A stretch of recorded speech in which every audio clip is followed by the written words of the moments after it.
Right, welcome back. As you will recall, we're reading Harry Potter and the Philosopher's Stone. We are on chapter 6, and that is the journey to Hogwarts on the Hogwarts Express. Last time, Harry had met Ron and Hermione, and Hermione had just been looking or helping Neville to find his toad, and she's just left the compartment in which Harry and Ron are talking. And she left, taking the toadless boy with her. Whatever house I'm in, I hope she's not in it, said Ron. He threw his wand back into his trunk. Stupid spell. George gave it to me. Bet he knew it was a dud. What house are your brothers in? Asked Harry. Gryffindor, said Ron. Gloom seemed to be settling on him again. Mum and Dad were in it too. I don't know what they'll say if I'm not. I don't suppose Ravenclaw would be too bad, but imagine if they put me in Slytherin. That's the house you-know-who was in. Yeah, said Ron. He flopped back into his seat, looking depressed. You know, I think the ends of Scabbard's whiskers are a bit lighter, said Harry, trying to take Ron's mind off houses. So what do your oldest brothers do now they've left, anyway? Harry was wondering what a wizard did once he'd finished school. Charlie's in Romania studying dragons, and Bill's in Africa doing something for Gringotts, said Ron. Did you hear about Gringotts? It's been all over the Daily Prophet, but I don't suppose you get that with the Muggles. Someone tried to rob a high-security vault. Harry stared. Really? What happened to them? Nothing. That's why it's such big news. They haven't been caught. My dad says it must have been a powerful dark wizard to get round Gringotts, but they don't think they took anything. That's what's odd. Of course, everyone gets scared when something like this happens in case you-know-who's behind it. Harry turned this news over in his mind. He was starting to get a prickle of fear every time you-know-who was mentioned.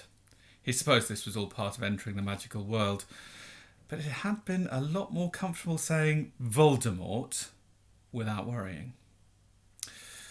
What's your Quidditch team? Ron asked. I don't know any, Harry confessed.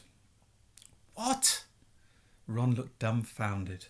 Oh, you wait. It's the best game in the world. And he was off, explaining all about the 4 balls and the positions of the 7 players, describing famous games he'd been to with his brothers and the broomstick he'd like to get if he had the money.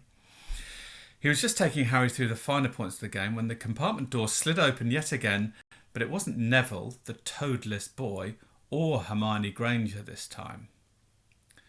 3 boys entered, and Harry recognised the middle one at once. It was the pale boy from Madame Malkin's robe shop. He was looking at Harry with a lot more interest than he'd shown back in Diagon Alley. Is it true, he said. They're saying all down the train that Harry Potter's in this compartment. So it's you, is it? Yes, said Harry. He was looking at the other boys. Both of them were thick-set and looked extremely mean. Standing either side of the pale boy, they looked like bodyguards. Oh, this is Crabbe. This is Goyle, said the pale boy carelessly, noticing where Harry was looking. And my name's Malfoy. Draco Malfoy. Ron gave a slight cough, which might have been hiding a snigger. Draco looked at him. Think my name's funny, do you? No need to ask who you are. My father told me all about the Weasleys. Red hair, freckles, and more children than they can afford. He turned back to Harry. You'll soon find out some wizarding families are much better than others, Potter.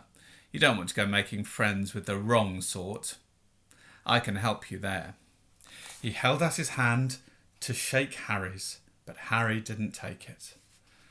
I think I can tell who the wrong sort are for myself, thanks, said Harry, coolly. Draco Malfoy didn't go red, but a pink tinge appeared in his pale cheeks.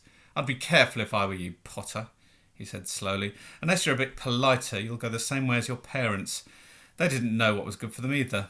You hang around with riffraff, like the Weasleys and that Hagrid, and it'll rub off on you. Both Harry and Ron stood up. Ron's face was as red as his hair. Say that again, he said. Oh, you're going to fight us, are you? Malfoy sneered. Unless you get out now, said Harry, more brave than he felt, because Crabbe and Goyle were a lot bigger than him and Ron. But we don't feel like leaving, do we, boys? We've eaten all our food, and you seem to have some. Goyle reached towards the chocolate frogs next to Ron. Ron leapt forward, but before he'd so much as touched Goyle, Goyle let out a horrible yell. Scabbers, the rat, was hanging off his finger, sharp little teeth sunk deep into Goyle's knuckle. Crabbe and Malfoy backed away as Goyle swung Scabbers round and round, howling, and when Scabbers finally flew off and hit the window, all three of them disappeared at once. Perhaps, they thought, there were more rats lurking amongst the sweets, or perhaps they'd heard footsteps, because a second later, Hermione Granger had come in. What has been going on? She said, looking at the sweets all over the floor and Ron picking up Scabbers by his tail. I think he's been knocked out, Ron said to Harry. He looked closer at Scabbers. No, I don't believe it. He's gone back to sleep. And so he had. You've met Malfoy before? Harry explained about their meeting in Diagon Alley. I've heard of his family, said Ron darkly. They were some of the first to come back to our side after you-know-who disappeared. Said they'd been bewitched. My dad doesn't believe it. He says Malfoy's father didn't need an excuse to go over to the dark side. He turned to Hermione. Can we help you with something? You'd better hurry up and put your robes on. I've just been up the front to ask the driver and he says we're nearly there. You haven't been fighting, have you? You'll be in trouble before we even get there. Scabbers has been fighting, not us, said Ron, scowling at her. Would you mind leaving us while we change? All right, I only came in here because people outside are behaving very childishly, racing up and down the corridors, said Hermione in a sniffy voice. And you've got dirt on your nose, by the way. Did you know?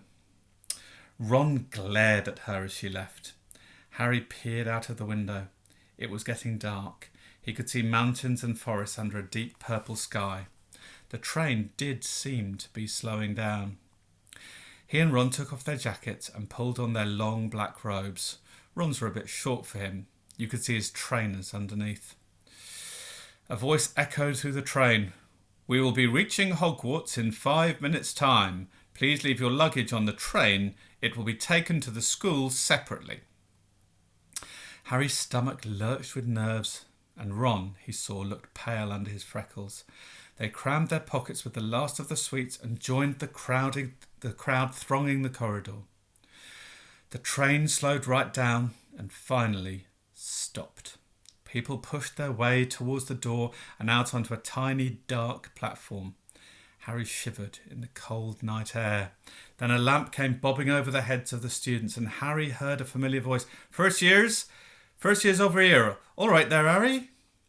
Hagrid's big, hairy face beamed over the sea of heads. Come on, follow me. Any more first years? Mind your step now. First years, follow me. Slipping and stumbling, they followed Hagrid down what seemed to be a steep, narrow path. It was so dark, either side of them, that Harry thought there must be thick trees there. Nobody spoke much. Neville, the boy who kept losing his toad, sniffed once or twice. You get your first sight of Hogwarts in a sec, Hagrid called over his shoulder. Just round this bend here. There was a loud The narrow path had opened suddenly onto the edge of a great black lake.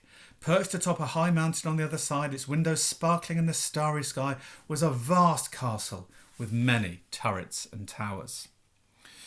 No more than 4 to a boat, Hagrid called, pointing to a fleet of little boats sitting in the water by the shore. Harry and Ron were followed into their boat by Neville and Hermione. Everyone in, shouted Hagrid, who had a boat to himself. Right then, forward! And the fleet of little boats moved off all at once, gliding across the lake, which was as smooth as glass.